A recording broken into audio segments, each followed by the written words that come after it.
Fall at Equestria, Unscrewed Audio Files.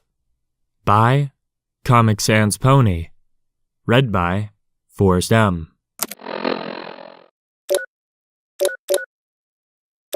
Audio log number 16.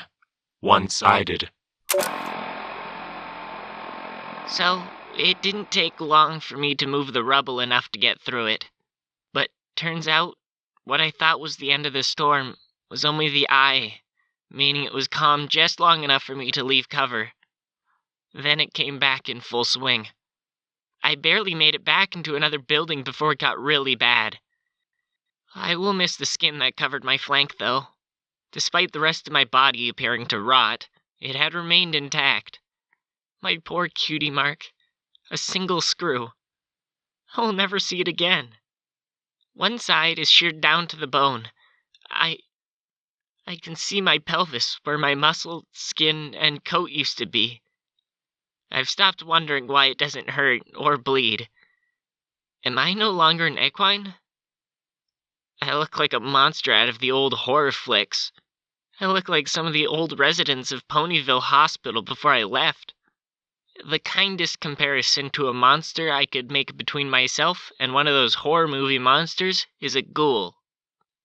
I'm a ghoul. It's better than a zombie, right?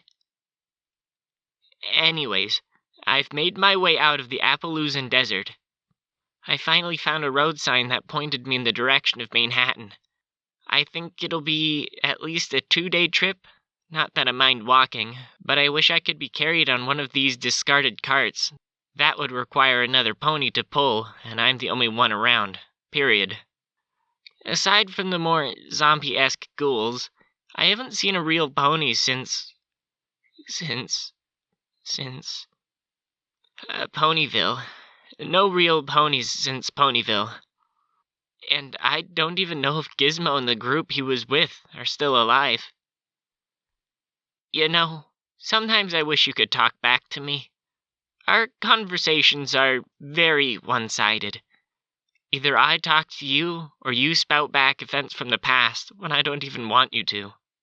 It should be more inclusive. I'd say, "Hi, recorder," and then you would say, "Hi, Screwy, how are you today?"